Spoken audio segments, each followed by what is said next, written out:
Hello दोस्तों, आज मैं आपको पढ़ाने जा रहा हूँ संस्कृत कक्षा 10वीं का पहला चैप्टर कवि कुलगुरु कालिदास, अर्थात कवि कुल के गुरु कालिदास। इसमें महान कवि कालिदास के बारे में बताया गया है। महाकवि कालिदास संस्कृत कवियों में श्रेष्ठ हैं। उनके जन्म स्थान तथा काल के संबंध में अनेक मतांतर विद्वानों के अनुसार हैं। उन्हें विक्रमादित्य के सभारत्नों में आदर प्राप्त था। ऐसा माना जाता है कि चंद्रगुप्त द्वितीय को विक्रमादित्य की उपाधि प्राप्त थी, जिनका समय ईस्वी सन से पूर्व माना जाता है। वही समय कालिदास का ठहरता है। कालिदास का जन्म स्थान उज्जैनी स्वीकार किया गया है। उन्होंने रघुवंश और कुमार संभव 2 महाकाव्य, मेघदूत और ऋतु संहार 2 खंड काव्य तथा मालविकाग्निमित्रम, विक्रमोर्वशीयम एवं अभिज्ञान शाकुंतलम 3 नाटकों की रचना की। कवि की सर्वश्रेष्ठ रचना अभिज्ञान शाकुंतलम है। इस विषय में प्रसिद्ध है काव्येषु नाटकम रम्यम तत्र रम्या शकुंतला। कालिदास नामक पाठ में सबसे महत्वपूर्ण गद्य जो गद्यांश आया करता है वह है महाकवि कालिदासा डैश डैश डैश सर्वे आद्रियते, अर्थात महाकवि कालिदास संस्कृत कवीनां मुकुटमणि अस्ति। महाकवि कालिदास संस्कृत कवियों के मुकुटमणि है। मुकुटमणि अस्ति मतलब मुकुटमणि और अस्ति मने है, मुकुटमणि अस्ति हैं, अर्थात महाकवि कालिदास संस्कृत कवियों के मुकुटमणि हैं। ना केवलम वह न केवल भारत देशस्व अर्थात भारत देश के अपितु बल्कि समग्र समस्त विश्वस्व उत्कृष्ट कविषु विश्व के उत्कृष्ट कवियों में सा एकदम अस्ति। वह न केवल भारत देश के बल्कि समस्त संसार के उत्कृष्ट कवियों में से अप्रीतम या अद्वितीय। तस्य अनवद्या कीर्ति कौमुदी देश देशांतरेषु प्रसिद्धास्ति। भारत देशे जन्म लब्धा स्वकवि कर्मणा देवी देववाणी अलंकुर्वाणा। सा न केवल भारतीय कवि अपितु विश्वकवि इति सर्वै आद्रियते। भारत देश में जन्म लेकर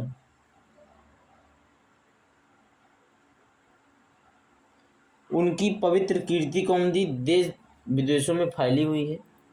अपने कवि कर्म से देववाणी अर्थात संस्कृत भाषा का अलंकृत करते हुए वे न केवल भारतीय कवि बल्कि विश्व कवि के रूप में उनका सभी के द्वारा आदर सत्कार किया जाता है। वाग् देवता आवरण भूतस् प्रथित यशः कालिदासस्य जन्म कस्मिन् प्रदेशे काले कुले चा अभवत् किंचासीत् तज्जनवृत्तम् इति सर्वमधुनापि विवाद कोटिं नातिक्रमाति। इतर कवया इव कालिदास आत्मज्ञापने स्वकृतिषु प्रायः धृतमौन एवस्ति। अन्येऽपि काव्यस्तानां संकीर्तन मात्रदेव स्वयं वाचं धन्या मत्वा मौन अवलंबे। तथापि अंतर्बहिष्याच्छ अनुसृत्य समीक्षका कवि परिचय यावच्छक प्रस्तुत बनती।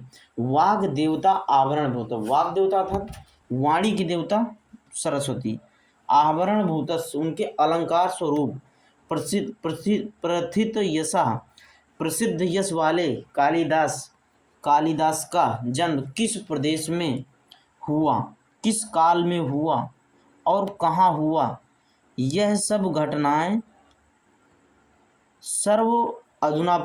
ये सभी घटनाएं इस समय विवाद की कोटि से हटी नहीं। इतर कवि दूसरे कवि ही कालिदास को अपनी कृतियों में प्रायः धृत मौन ही रखा है। अन्य कवियों ने इनके संकीर्तन मात्र के लिए अपने वाणी इनके नाम मात्र को लेते ही अपनी वाणी को धन्य मानकर मौन हो जाते हैं।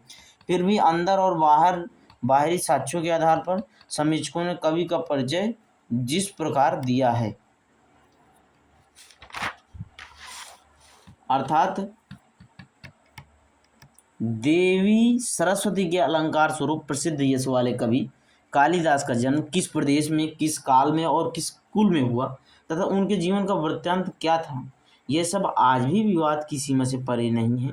दूसरे कवियों की तरह कालिदास भी अपनी रचनाओं में अपना परिचय देने में मौन ही रहे।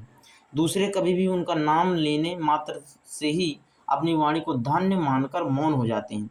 फिर भी आंतरिक और बाह्य साक्ष्यों का अनुसरण करके समीक्षक आलोचक यथासंभव कवि का परिचय प्रस्तुत करते हैं। एका जनश्रुति अति प्रसिद्धास्ति यया कवि कालिदासः विक्रमादित्यस्य सभारत्नेषु मुख्यतम इति ख्यापिता। एक बार की बात है कि अति प्रसिद्धति यया कालिदास विक्रमादित्य, एक जनश्रुति प्रसिद्ध है कि अति प्रसिद्ध कवि कालिदास विक्रमादित्य के सभारत्नों में से एक हैं। एक लोकोक्ति अत्यंत प्रसिद्ध है कि जिसके द्वारा कवि कालिदास विक्रमादित्य के सभारत्नों में प्रमुख बताए गए हैं। परंतु अत्रापरा विडम्बना समुद्भवते, परंतु यहाँ भी अत्र माने यहाँ, अपरा माने दूसरी, यहाँ दूसरी विडम्बना समुत्पत्ति माने उत्पन्न हो जाती है। परंतु यहाँ एक दूसरी विडम्बना शंका उत्पन्न होती है। क्या उत्पन्न होती है कि विक्रमादित्यस्य अपि स्थिति काल सुतराम स्पष्टो नास्ति, कि विक्रमादित्य का स्थिति काल भी अच्छी तरह स्पष्ट नहीं है।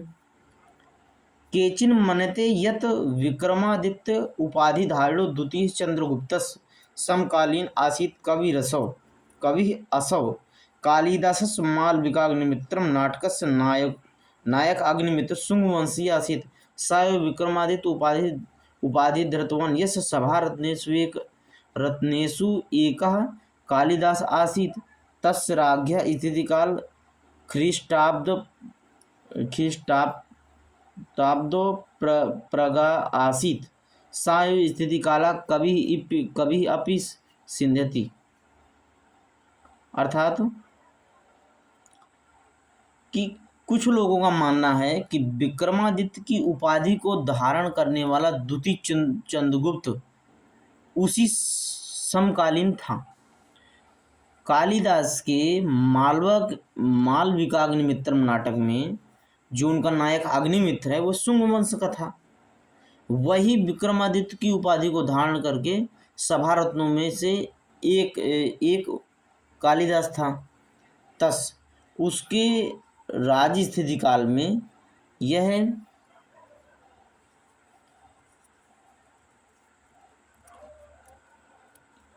वही स्थिति काल कवि का भी सिद्ध होता है। कवि कालिदास के जन्म स्थान के विषय में एक मत्ता नहीं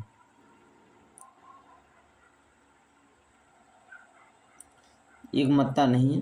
एतावान कविरसस्य महिमास्ति यत् सर्वे एव त्वं स्वस्वदेशीयं साधितुं तत्परा भवन्ति कश्मीरवासी विद्वांसः कश्मीरोद्भवं तं मन्यते वंगवासिनस्य वंगदेशीयम् अस्ति तावद्यनोपि समीक्षक वर्ग यस्य मतेन कालिदासः उज्जैनं लब्धजन्मासीत् उज्जैनी प्रति कवि सतीश अनुरागा एतन्मतं पुष्णाति।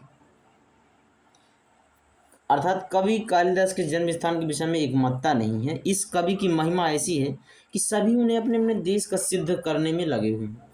कश्मीर के विद्वान उन्हें कश्मीर में जन्मा हुआ और बंगाल के देशवासी उन्हें बंगाल में जन्मा हुआ मानते हैं। समीक्षकों का एक दूसरा वर्ग भी है जो उन्हें उज्जैन में जन्मा हुआ मानते हैं। उज्जैनी के प्रति कवि का अत्यंत प्रेम इस मत की पुष्टि करता है। देश काल और देश कवि कालिदास कुलस्यापि स्पष्ट परिचय न उपलभ्यते तस्य कृतिषु वर्णाश्रम धर्म व्यवस्था यथा तथ्येन प्रतिपादयन् एतद् अनुमीयते यत् तस्य जन्म विप्रकुले अभवत् भावनया सा शिवानुरक्ति चासीत् तथापि तस्य धर्म भावना मनागापि संकीर्णता नासीत् शिवभक्तोऽपि ततः रघुवंशे सा रामं प्रति स्वभक्ति भाव उदार मनसा प्रकटी कालिदासस्य जीवन वृत्तं सर्वथा अज्ञान अंधकार आच्छमस्ति तद्विषका अनेका जनश्रुतियाँ लब्ध प्रसारित किंतु ता सर्वा ईर्षा कलुष चित्तानां कल्पना प्रोह एवं अतः सर्वथा चिंतित सन्ति। कि देश काल की तरह कालिदास के कुल का भी स्पष्ट परिचय नहीं मिलता। इनकी रचनाओं में वर्णाश्रम धर्म व्यवस्था का तथ्य अनुसार प्रतिपादन किया गया, जिससे यह अनुमान लगाया जाता है कि उनका जन्म ब्राह्मण कुल में हुआ था। विचारों से शिव के भक्त थे, फिर भी धार्मिक भावनाओं में उनकी थोड़ी भी संकीर्णता नहीं थी। शिव के भक्त होते हुए भी उन्होंने रघुवंश में राम के प्रति अपने भक्ति भाव को उदारता के साथ प्रकट किया। कालिदास का जीवन सर्वथा अज्ञान रूपी अंधकार से घिरा हुआ। उनके विषय में अनेक लोकोक्तियां प्रचलित हैं, किंतु वे सब ईर्षा और कलुष दूषित मन वालों की कल्पना के अंकुर ही हैं। इसलिए सदैव यह चिंतनीय है। धन्यवाद। अब हम आपको मिलते हैं अगले गद्यांश में।